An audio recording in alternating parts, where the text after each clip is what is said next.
In the disclosure on Indian economic policy, a recurring tension exists between the desire for administrative control and the requirements of a sophisticated market economy. This is currently visible in the exchange rate actions of the Reserve Bank of India. For months, the RBI has engaged in a strenuous effort to prevent the depreciation of the rupee. In doing so, it appears willing to sacrifice the long term project of financial sector development. This trade off is problematic for two reasons. One, it undermines the institutional foundations of the Indian economy, and two, every currency defense turns into interest rate hikes, which is not appropriate at the present moment for the economy. What first needs to be recognized is that the exchange rate is overvalued. A real effective exchange rate of 100 is no longer an appropriate measure of the equilibrium exchange rate. As much has happened in recent years, especially the deceleration in exports and the withering of net capital inflows.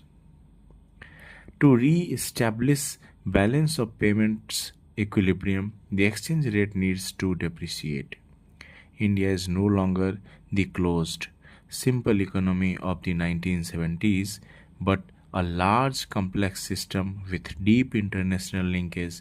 When the RBI attempts to fix a price, the price of the rupee, it must contend with the incentives of millions of rational actors. In a sophisticated economy, the avenues for moving capital are numerous and varied. When market participants perceive that the rupee is overvalued and that a depreciation is likely, they respond rationally.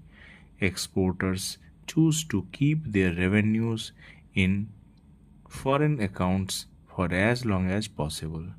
Importers hasten their purchases of foreign goods.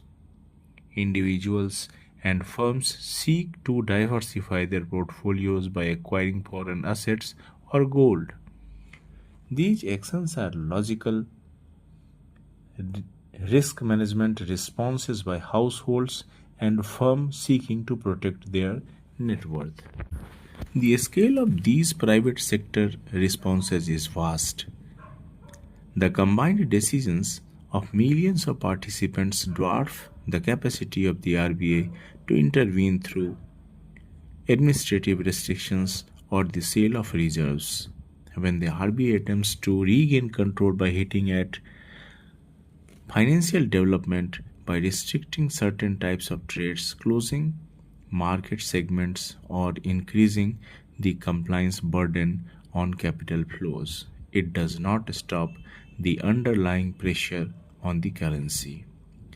It merely forces that pressure into less transparent, less regulated channels while damaging the institutional capabilities of the formal financial sector.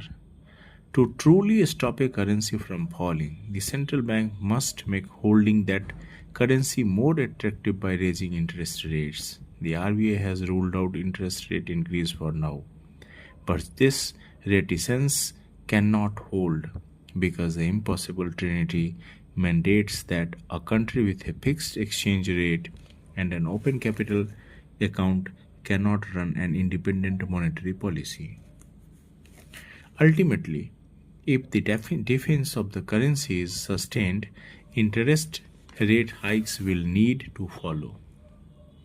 However, the timing for such a policy in India is currently unfavorable.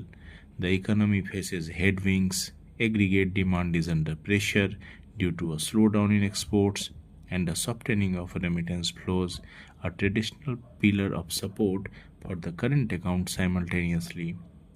The bill for imported crude oil has gone up. In a standard inflation targeting framework, these conditions, slowing growth, tip term of trade shock would typically call for a supportive monetary policy, perhaps even a rate cut. Instead, the Exigencies of the exchange rate defense are pushing the RBI in the opposite direction.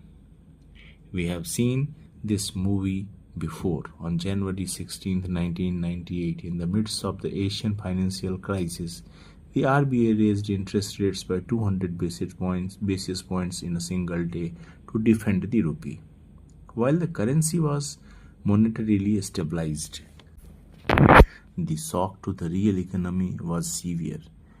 A similar episode occurred in 2013 during the taper tantrum. The RBI engaged then, as now, is a war on speculators.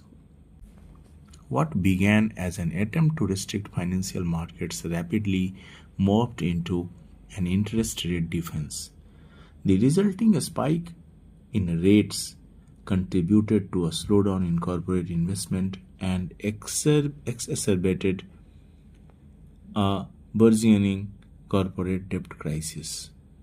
Evidence suggests that these fights with speculators are rarely successful.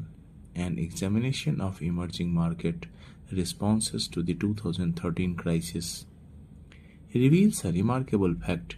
India implemented more restrictive interventionist measures that were detrimental to financial development than many of its peers. Yet the rupee depreciated more than the currencies of many countries that maintained more open and market consistent policies. The lesson is that administrative repression does not provide stability, it increases the risk premium associated with the country. A floating exchange rate acts as a shock absorber. It allows the price of the currency to adjust to external shocks, such as changes in oil prices or global demand, without forcing the entire domestic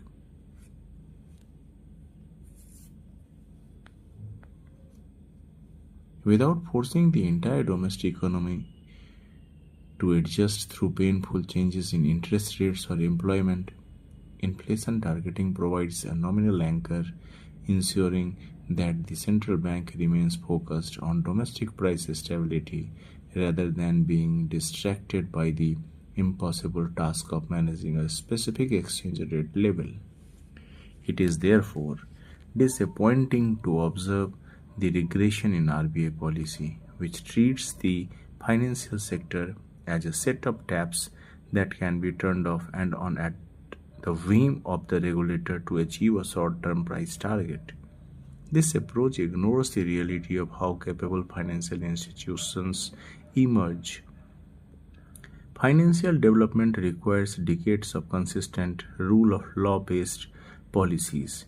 It requires a climate where firms can operate with the confidence that the rules of the game will not be changed overnight.